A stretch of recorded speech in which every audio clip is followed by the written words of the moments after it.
Yo les postos, c'est Sacha, bienvenue dans cette nouvelle vidéo Mercato. Quelle sera la première recrue hivernale du Paris Saint-Germain? Voilà, quelques jours de la fermeture du Mercato hivernal, on nous annonce des échanges Desiglio, Kurzawa, des attaquants, Edinson Cavani à Atlético Madrid.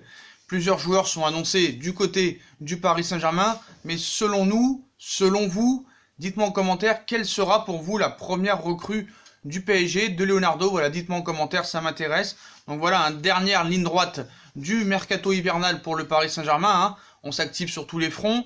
Ce vendredi, plusieurs médias ont annoncé l'existence de négociations avancées entre le PSG et la Juventus de Turin pour un échange comprenant Layvin Kurzawa et Mattia Desiglio. Donc un intérêt pour l'international italien qui n'est pas nouveau puisque Leonardo avait déjà tenté de l'enrôler au cours des derniers mercato d'été. Voilà, le PSG pourrait donc faire un gros coup à quelques mois de la fin du contrat du latéral gauche français. Mais un autre dossier est actuellement brûlant au sein du club de la capitale, vous le savez très bien, Edinson Cavani.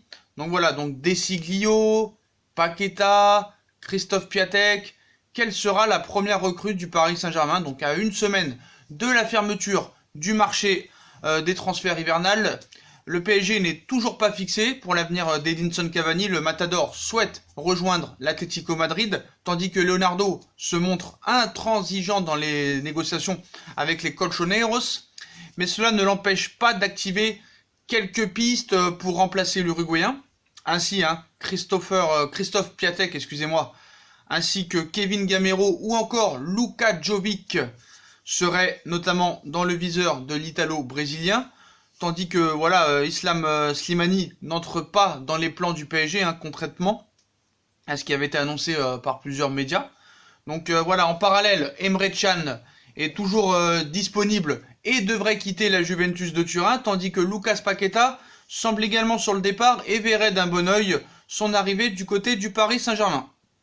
Donc voilà, donc ainsi, selon vous, quelle sera la première recrue hivernale de Leonardo? Donc voilà, il reste une semaine. Bon, Edinson Cavani, apparemment, l'Atlético Madrid va revenir à la charge en début de semaine. L'Atlético Madrid force. Leonardo est intransigeant et veut minimum 20 millions d'euros. Voilà. Si Edinson Cavani, normalement, il y a un remplaçant qui va arriver. Alors, est-ce que ce sera Piatek?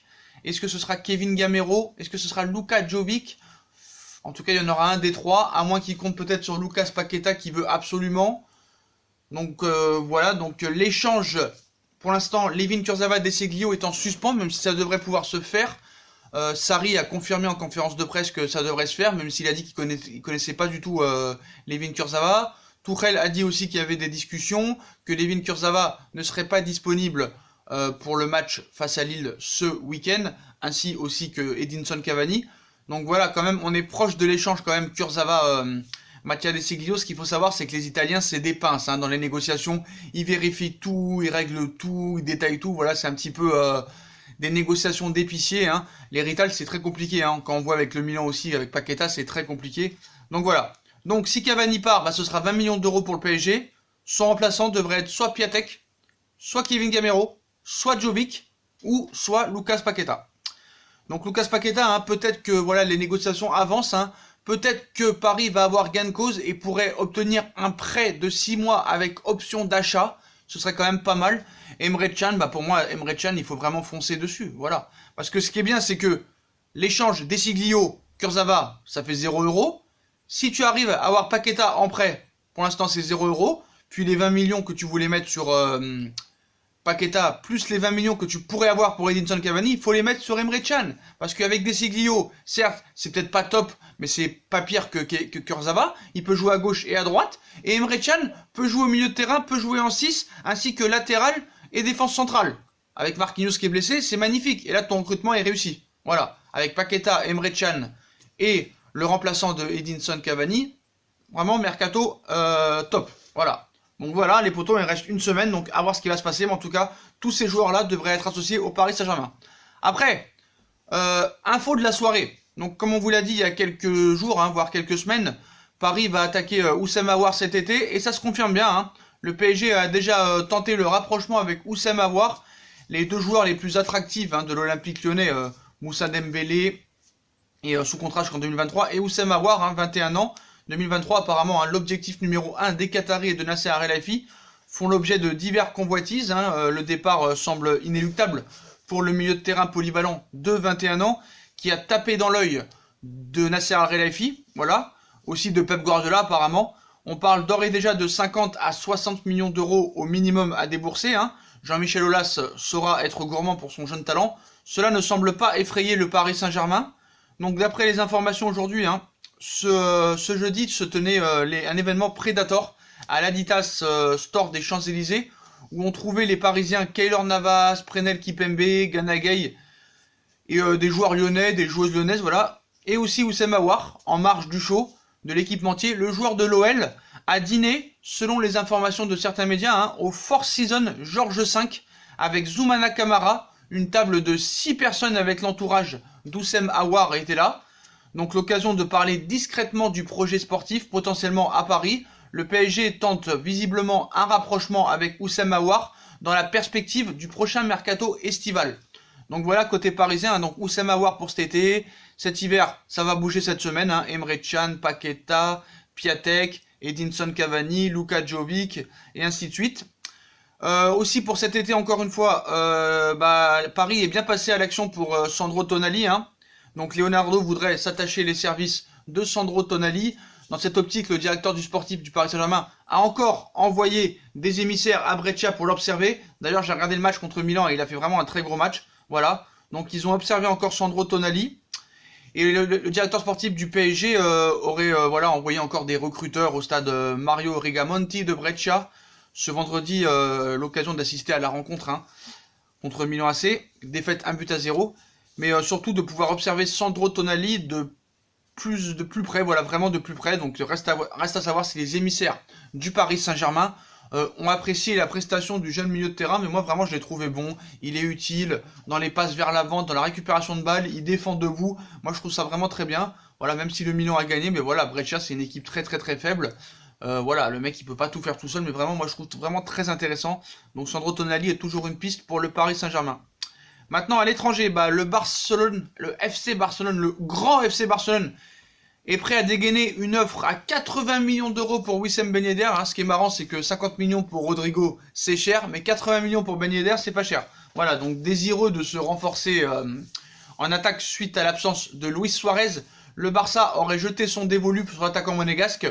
Preuve que cet intérêt demeure concret. Hein.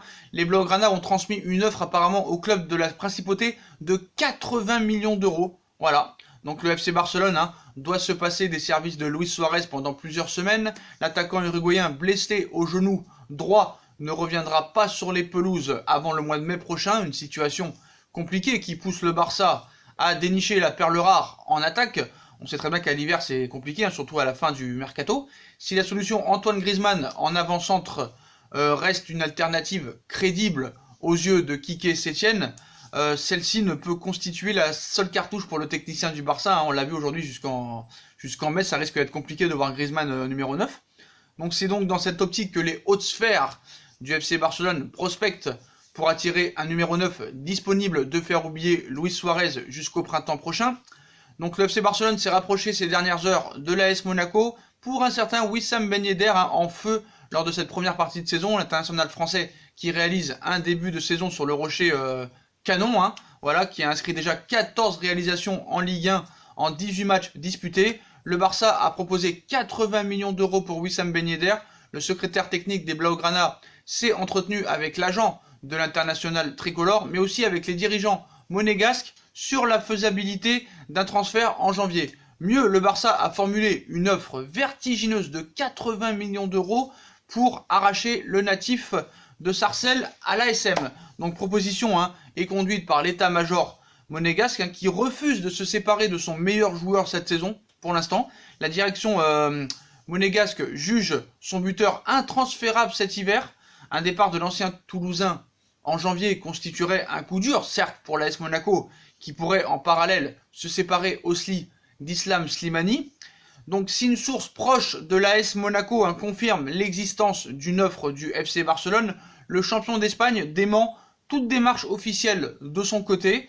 La priorité des pensionnaires du Camp Nou resterait Rodrigo du Valence FC. Wissam Ben Yedder et le club de la Principauté vont-ils résister aux avances catalanes? Le Barça va-t-il tenter une nouvelle fois sa chance avant le 31 janvier? Les prochains jours s'annoncent déterminants. En tout cas, la dernière semaine du mercato, ça va être la folie. Voilà, ça va être vraiment la folie. Donc les postos. Donc le Paris Saint-Germain, qu'est-ce qui pourrait se passer? L'échange d'Essiglio-Kurzawa devrait arriver normalement en début de semaine. Si Cavani part, ce sera minimum 20 millions d'euros. Paris devra lui trouver un remplaçant. Et ce sera soit Luka Jovic, Kevin Gamero, Christophe Piatek ou Lucas Paqueta qui pourraient arriver en prêt donc gratuitement. Et Paris va tout faire pour avoir aussi Emre Can. Et pourquoi pas mettre 25 millions sur Emre Can vu que tu pourras avoir 20 millions pour Edinson Cavani plus les 20 millions que tu avais prévu de côté pour Lucas Paqueta, ça rentre dans ton budget et ce serait pour moi un mercato magnifique. Si on a Lucas Paqueta, Emre Can, puis Desiglio, Paris aura ses latéraux, aura son milieu de terrain, aura son attaquant en remplaçant de Cavani. Voilà. Après, Luka Jovic, Piatek, Gamero, est-ce que c'est mieux qu'Edinson Cavani? Je n'en suis pas certain. Donc voilà les postos.